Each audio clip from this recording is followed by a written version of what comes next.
Shalom, shalom, shalom, mes amis, shalom. Encore, on pourrait le répéter, shalom, shalom. Alors, on continue, mes amis, les pas du Mashiach 20, donc 19, 18, 17. Je t'invite, je t'invite, je t'invite, jusqu'aujourd'hui, c'est gratuit, c'est gratuit.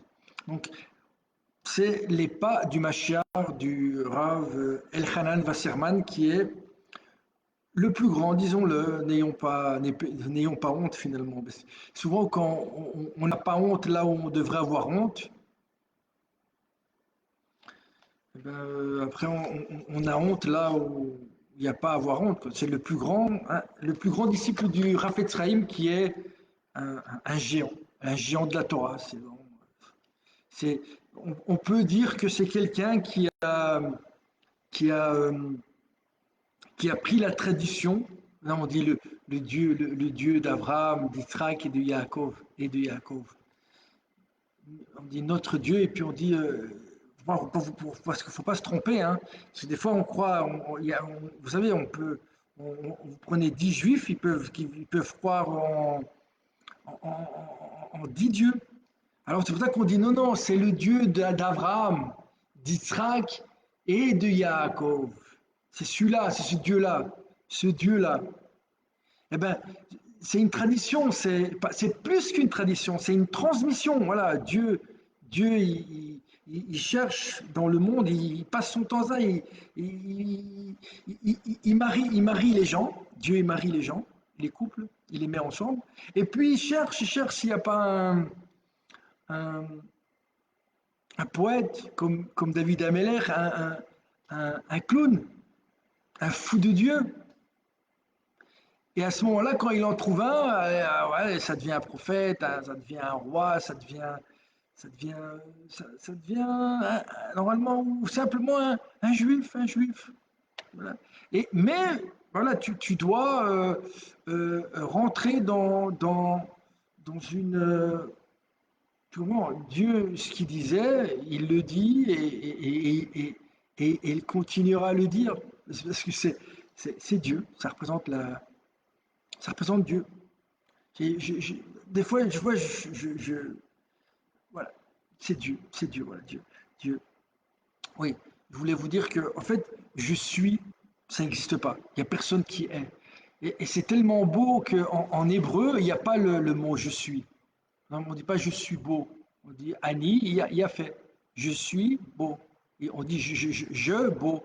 Il n'y a pas je suis. Je suis, ça n'existait pas. C'est-à-dire que on représente. Écoutez, c'est- c'est extraordinaire. Écoutez bien. Je suis n'existe pas. Tout ce qu'on peut faire dans ce monde, c'est représenter. On représente. Enfin, les plus grands représentants, on représente.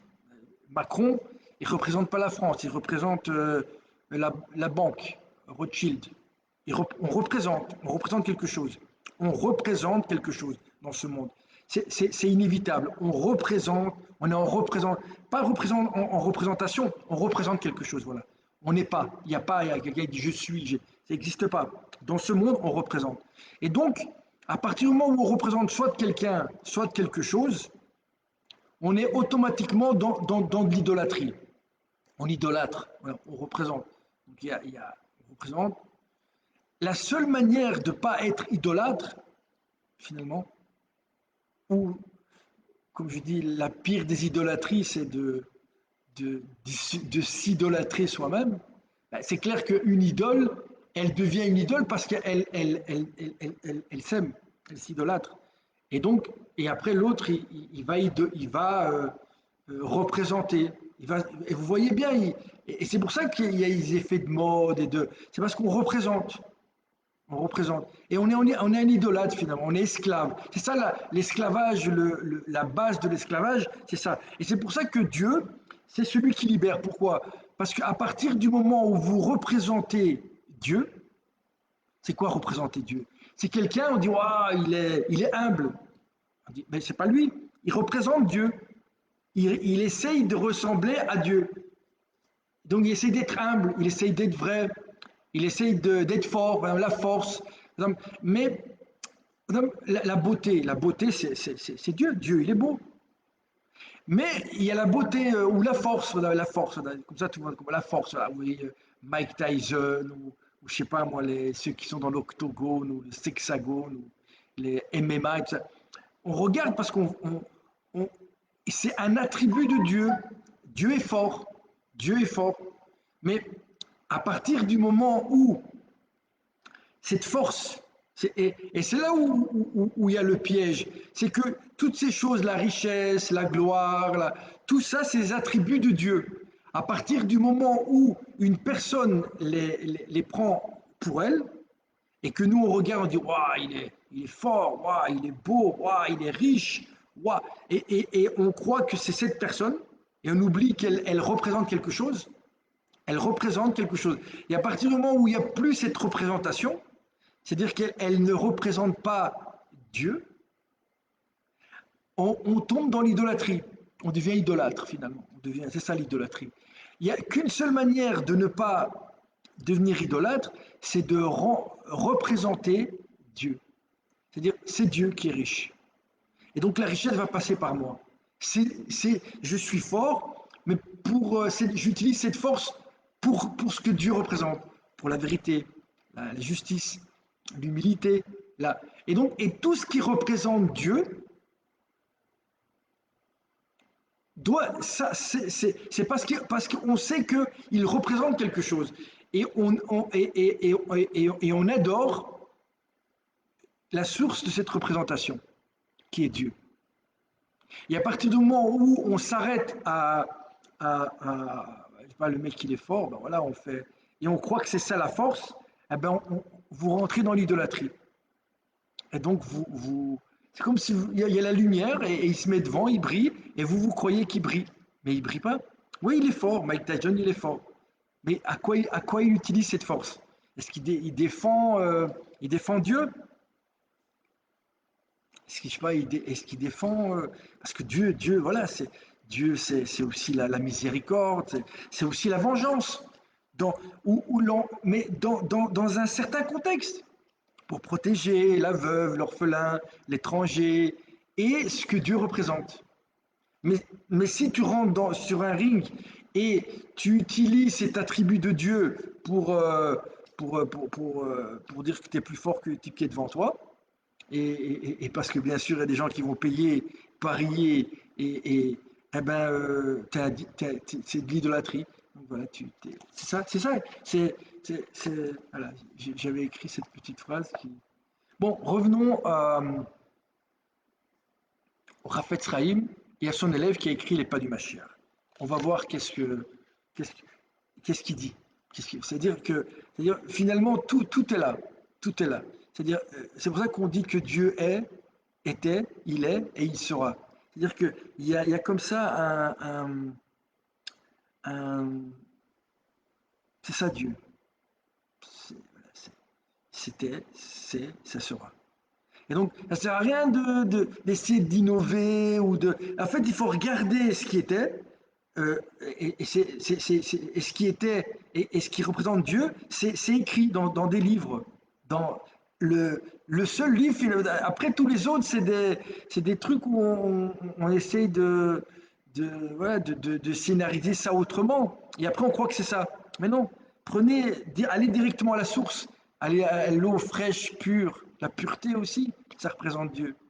Quand quelqu'un il est pur. La sexualité aussi, oui, l'union, le tout ça, et effectivement, on peut prendre ça et le détourner de ce qu'on devrait représenter finalement.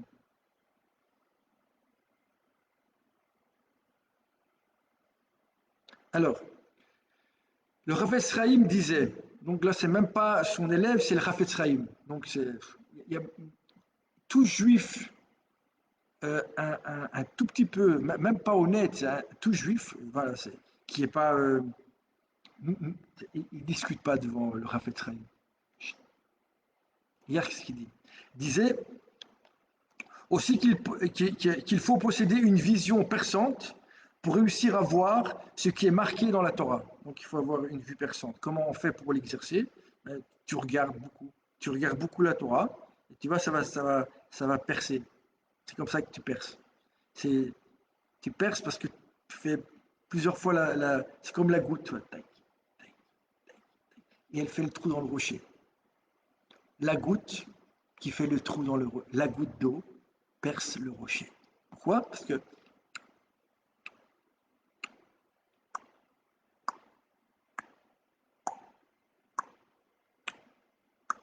tu regardes et après tu vas avoir une vue perçante et entrevoir l'endroit et trouver l'endroit. En tout cas, tout y est inscrit. Donc même tu as des problèmes personnels, tu as, un problème avec ton frère, tu as un problème... tout est écrit, Caïn et Abel, Yosef avec ses frères. Je n'ai pas oublié, vous regardez les pas du Machiar 19, où j'avais parlé de Benjamin. Benjamin, Benjamin, le même nom que Benjamin Netanyahou. Et, et voilà, à l'époque, je l'avais regardé, mais voilà, si vous passez par là et vous restez pas sur le pont, les gens, ils pensent que les ponts, ils restent sur le pont. Il y a ceux qui sont en dessous du pont, ceux qui dorment au-dessus des ponts, et puis il y a ceux qui dorment au-dessus des ponts. Ils pensent que le pont, c'est bon. Non, tu peux passer par un endroit, tant que tu n'y restes pas, et tu vas de l'autre côté, le but c'est d'aller de l'autre côté. On est dans ce monde pour aller de l'autre côté. Et ce monde, c'est un long chemin qui n'est pas tranquille, bien sûr, heureusement. Et il faut passer de l'autre côté. Et il y en a qui restent sur le pont. Et ils pensent que le pont, c'est l'autre côté. Tout est là, tout est écrit dans la Torah. Donc, comment je fais avec ma sœur, l'autre, par rapport à l'argent, est-ce que je dois d'abord me marier ou après je gagne. Tout est écrit dans la Torah, tout. Et vous allez voir, c'est pas moderne, c'est l'IA, c'est l'IA, l'intelligence, c'est rien du tout. Là où vous regardez là, les gens ils posent la question sur IA et tout ça. Là-bas, il y a tout écrit. Là, donc vous allez dans la Bible pour ceux qui aiment la Bible, allez dans la Torah. La Torah, c'est clair que la Torah, c'est sûr. La Torah, elle est là. Et la Torah, c'est le premier livre. Et après, vous pouvez dire ce que vous voulez, c'est le premier. Le premier, c'est écrit, il y a des parchemins qui ont été retrouvés. C'est la Torah, c'est écrit. C'est le premier livre où Dieu, le premier IA de l'humanité, il était là. Voilà, vous allez là-bas et vous regardez, vous lisez. Alors, si on peut y décerner des conseils pour les individus, des conseils, des trucs de ouf. Ouais, ouais, Daniel, comment je fais pour gagner de l'argent? Allez, regardez, même là, comment je fais pour me marier ou comment je fais pour pas me marier? Qu'est-ce qui se passe quand je me marie pas? Qu'est-ce que ça... Allez, tout est écrit. Allez-y. À la limite, perdez pas votre temps. Moi, j'ai mis longtemps avant de comprendre ça. J'ai lu des trucs, non encore aujourd'hui. Mais là, si vous voulez pas perdre l'Est, allez là-bas. Allez là-bas. Alors, à plus forte raison, pourra-t-on en découvrir pour l'ensemble du peuple juif. Donc normalement, quand ça concerne le peuple juif, il faut aussi les regarder là-bas. Et entre autres, des instructions relatives à la conduite du peuple juif durant son exil. Vous avez remarqué que le peuple juif, il a toujours été en exil, depuis Avram Avinu. En fait, on a été très très peu vraiment, je sais pas, moi, ça a duré, je sais pas, 400, 500, je sais pas. On a été pas longtemps, je sais pas, je vais pas dire de bêtises, mais tout, enfin, on a dû attendre pas mal de temps déjà pour rentrer en Israël. Et une fois qu'on est rentré, voilà, premier temple, destruction du deuxième temple, et, hop, et même entre le premier et le deuxième temple, de nouveau, on est reparti en exil. Voilà, on n'était pas trop, on n'est pas trop lié à la terre, même si c'est là qu'on doit terminer. Pas parce qu'on aime bien ou parce qu'on est sioniste, parce que c'est comme ça que c'est écrit. Le Ham Israël, le peuple d'Israël, le peuple de Dieu, va terminer sur cette terre. Voilà, c'est comme ça. Voilà. Et ça aussi, c'est écrit, c'est prophétisé, c'est comme on dit, c'est pesé, emballé et c'est cadeau, quoi. Cadeau. Ce sera un cadeau gratuit pour son peuple, pour ceux qui le représentent. Voilà, ceux qui le représentent. Et comment on fait pour représenter quelque chose? On regarde c'est qui, comment il bouge, comment il faut bouger, comment il faut pas bouger. Alors, instructions relatives à la conduite du peuple juif durant son exil. Le rejet de ces informations peut, là, aboutir à des conséquences dramatiques pour le peuple juif. Demandez si Bibi, il, il, je sais pas moi, mais déjà, par exemple, le Rafetz Chaim, qu'est-ce qu'il dit le Rafetz Chaim du sionisme, par exemple? Qu'est-ce qu'il en pense? Jusqu'aux dernières générations, les Juifs ont fait reposer leur conduite durant leur exil sur les critères de la Torah. Avant de se rendre à Rome pour requérir l'annulation de décrets pris à l'encontre du peuple, les Tanaïm, c'est-à-dire les sages de la Mishnah, étudiaient les textes traitant de la rencontre entre Yaakov et Esav. Voilà. Quand on devait rencontrer, par exemple, si tu veux rencontrer Trump, eh ben, tu vas lire la rencontre entre Yaakov et dans cette rencontre entre Yaakov et Esav, la première fois que Yaakov, après avoir eu la bénédiction de manière très enfin, entre-temps, voilà, elle a été volée. Alors maintenant, est-ce qu'il y a eu tromperie, pas tromperie, qui a trompé, comment se sont trompés, pourquoi ils se sont trompés, tout ça est très bien expliqué, mais il faut aller, eh ben quand, après avoir été chez Lavan, chez son beau-frère, là où il s'est marié avec Rachel, Léa, il a eu les 12 enfants qui vont représenter les 12 tribus d'Israël, il revient en terre de Canaan, et là, il va rencontrer son frère après une vingtaine d'années. Et quand on dit, mais comment on fait pour... eh ben, les sages, avant de rencontrer les Romains, qu'est-ce qu'ils faisaient? Ils allaient voir qu'est-ce qu'il avait fait Yaakov. Entre autres, il s'est prosterné, il a appelé son frère mon maître. Il n'a pas commencé à massacrer tout le monde. Tu comprends? Même Yehuda aujourd'hui, Benjamin, vous me rappelez pas les choses, Benjamin Netanyahou. Eh ben, dans la paracha, tapez Yosef vendu par ses frères. On sait, même la vente, c'est pas sûr. Il y a des midrashim qui disent qu'il n'a pas été vendu. Il n'a pas été vendu. Il voulait le vendre. Mais entre-temps, il y a une caravane de Midianites qui est venue. Il a entendu gueuler, il l'a pris et ils l'ont vendu. Mais il y a un midrash qui dit ça. Donc, après, par la suite, non, après, ils ont commencé à massacrer des prophètes. Ils ont tout vendu après. Ils ont tout vendu et ils ont racheté à bas prix. Bon, mes amis, revenons ici. Ici, moi, je raconte que des bêtises. Mais parmi ces bêtises, de temps en temps, je lis des choses de gens c'est plus que de l'intelligence, mes amis. Là, on est au niveau de... Bon, donc, étudier les textes traitant de Yaakov et Esav, Yaakov qui représente Israël, Esav l'Occident. Il y puisait l'inspiration qui leur assurait la réussite. Rambam, Bereshit, Genèse 33, 15, Paracha Vaishlach. Paracha Vaishlach pour ceux qui veulent, qui ont une Torah. Et sinon, tapez Yosef et vous regardez une vidéo sur YouTube et vous regardez l'histoire et à un moment vous allez voir que il y a, il y a, il y a Yosef qui a été jeté dans un trou, puis amené en Égypte, puis jeté en prison. Puis finalement, le pharaon, il fait des mauvais rêves. Yosef, on lui dit qu'il y a un type qui s'appelle Yosef, là, un petit hébreu là en prison, dans un trou là-bas, perdu, un trou où il parlait tout seul. et, euh, et, euh, et là, Pharaon le fait sortir. Lui, il va peut-être interpréter mon rêve.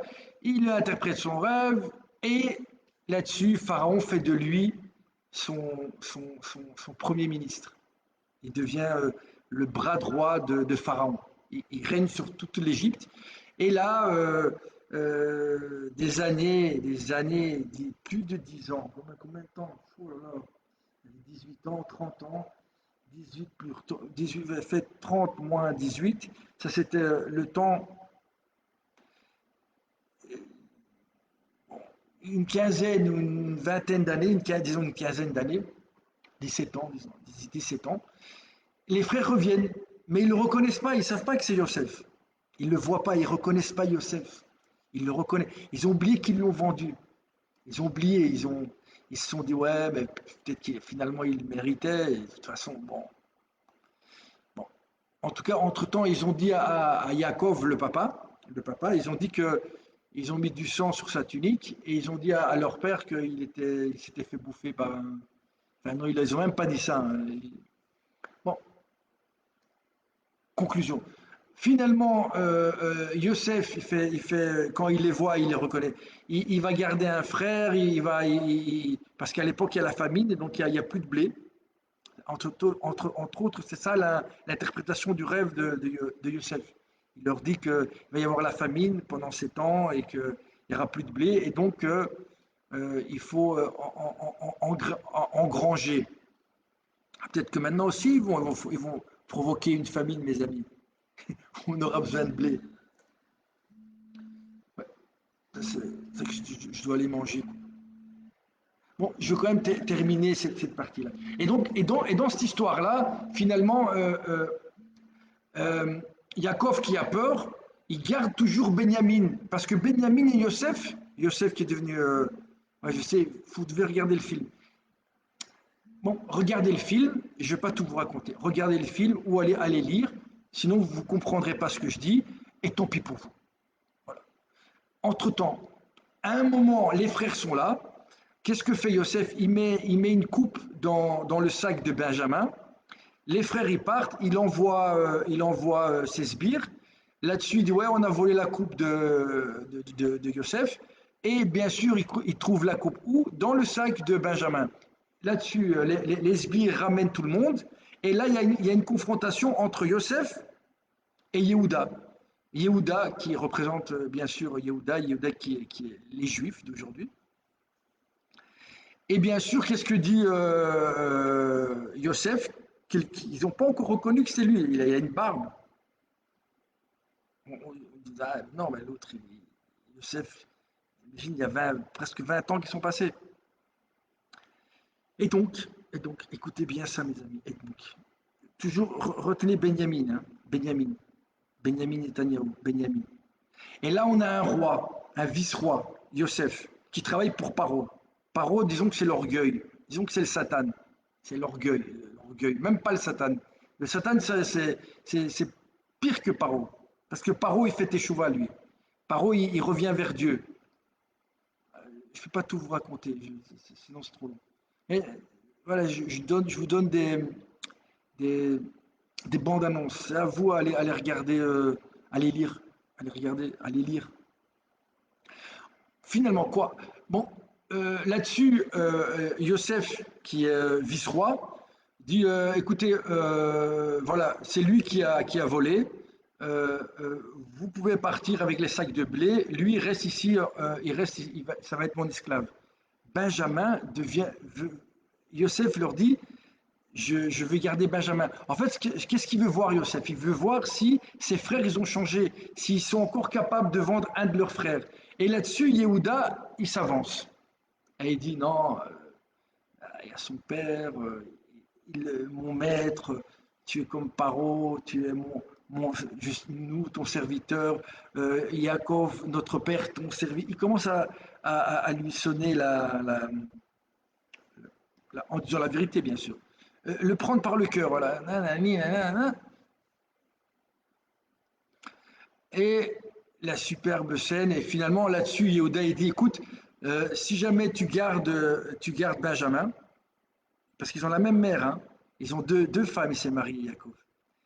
Rachel, elle a eu Yosef et Benjamin.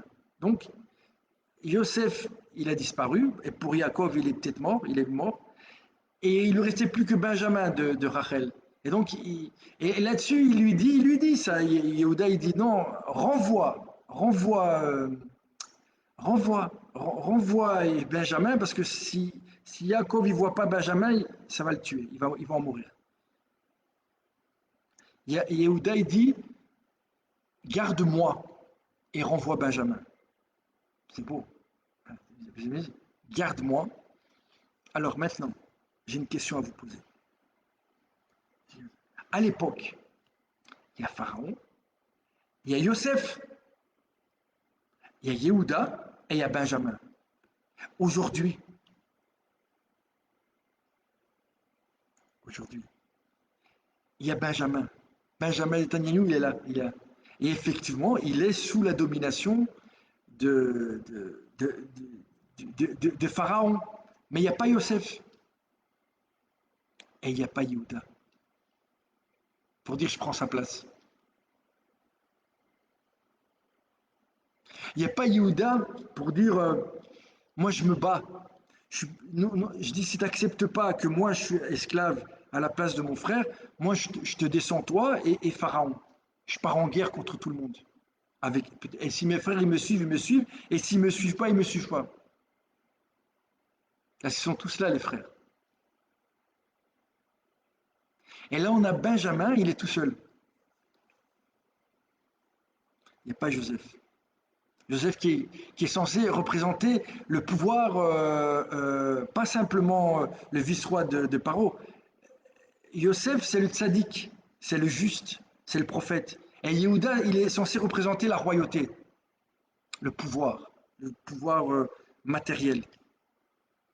Et là, on a Benjamin qui apparemment a pris les deux pouvoirs. Alors, je ne sais pas s'il il les a, je sais pas si c'est Paro ou c'est lui qui a liquidé ou qui liquide les juifs, les vrais juifs qui devraient s'avancer et devant Yosef ou Paro. Mais il n'y a pas de Yosef. Yosef, apparemment, ils l'ont pas simplement jeté dans le trou. Ils- bon, je vous laisse réfléchir. Je vous laisse réfléchir. Là, on a juste Benjamin. C'est vrai que les justes ne meurent pas. Les vrais justes et les vrais prophètes, même après leur mort, on les appelle vivants. Alors, revenons. Bah, je vous avais dit que j'allais Ouais, je vous pose la question. Je vous pose la question. Benjamin, il est là. Il est même au pouvoir. Il a pris la place, pas simplement du vice-roi. Oui, c'est aussi le vice-roi, mais de Paro. Et il n'y a pas Yosef, donc le Machar ben Yosef, et il n'y a pas le Machar ben David là-dedans. Il n'y a aucun des deux qui est présent. Pourquoi? Point d'interrogation. Qu'est-ce que ça veut dire? Point d'interrogation. Bon, pour ceux qui vont continuer à suivre les pas du Mashiach, si d'ici là Hachem me présente quelque chose, je veux bien vous la présenter.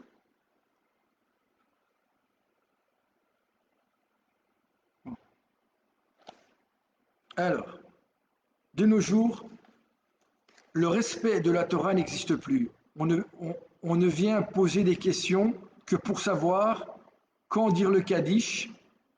Les questions politiques impliquant l'ensemble du peuple juif sont écartées du domaine de la Torah. Les personnes consultées pour répondre à ces problèmes sont les politiciens professionnels, Bibi, Lapid et toute la clique qui est au gouvernement, des écrivains, des dirigeants, les dirigeants de la génération. Voilà. À quelle source puissent-ils leur compréhension politique? Ils ont leur propre Bible. Ils ont leur propre Bible et leur propre rabbin sioniste. Ah ouais, la Bible, c'est devenu le sionisme. C'est pour ça qu'ils disent que la Bible est sioniste. Non, ils ont écrit une Bible sioniste. C'est pas la même chose. Soyons comme toutes les autres nations. Sauf que nous, on est des super goy. Bah, un peu comme la race aryenne, quoi. On est une race supérieure, mais pas parce qu'on représente quelque chose de supérieur. Si tu représentes quelque chose de supérieur et tu arrives à t'effacer au point que tu n'es que représentation, effectivement, ce que tu représentes est supérieur, mais pas toi, ce que tu représentes. Mais quand tu représentes plus euh, euh, euh, des valeurs, disons, universelles et éternelles, à ce moment-là, tu es sioniste. C'est-à-dire, je représente le 15e, le 16e. Et on peut tout représenter un Nike, on peut représenter une équipe de foot, et on peut aussi représenter tout ce que vous voulez. Mais dans ce cas-là, ça s'appelle de l'idolâtrie. Alors, soyons comme toutes les nations. Cependant, la Torah divine représente pour eux un objet de dénigrement. Ah ben oui, bien sûr, bien sûr. Ils veulent imiter les non-juifs dans sa vie en général et suivre de la même manière leurs activités au niveau national et politique. Regardez tous ceux qui mettent le drapeau sioniste, regardez comment ils sont habillés, on dirait une star de cinéma, quoi, ou je sais pas, ça ressemble pas. Bon. Ils ne connaissent pas, ou plus précisément refusent de reconnaître la vérité. Si nous avions toujours adopté le système qui consiste à emprunter les modes de vie des nations, nous n'aurions, tout comme les plus grands et les plus redoutables d'entre elles, disparu de ce monde. Il dit simplement, il dit que si nous, les Juifs, on n'aurait pas chaque fois été voir représente, ceux qui l'ont représenté avant nous, qu'est-ce qu'ils ont fait? C'est la meilleure manière de représenter. Hein. Mais si on commence à faire l'inverse de ce que Abraham, Yitzhak et Yaakov faisaient, et les autres, bien sûr, par la suite, eh ben alors on représente plus, on se présente aux élections, par exemple, on se représente, on fait des représentations théâtrales, où on devient chanteur, on devient tout ce que vous voulez, mais voilà. Mais eux, ici, le Rav Etzraïn dit que si on fait ça, ben, on va faire comme les autres peuples, les autres nations, les autres mouvements, les ismes, tout ça, c'est-à-dire ça a un temps et puis ça disparaît. Tandis que ceux qui ont écouté ce que disait la Torah, donc, et pour ça on va chez des gens qui la représentent, hein, quand tu le vois, tu dis ah ouais, ça c'est sûr qu'il représente quelque chose. Lui. Eh ben, sinon tu disparais de ce monde. Voilà. Bon, mes amis, on va arrêter là et la suite, à demain. Que Dieu nous bénisse, mes amis. Et voilà, voilà, tout est là, mes amis, tout est là. Tout est là. Vous allez voir que ce qui est écrit, ça va se passer. Et là, il va dire tout ce qui va se passer dans l'avenir, le triste avenir du sionisme. C'est écrit, il le voit. Et vous allez voir que c'est limpide. Bien à vous.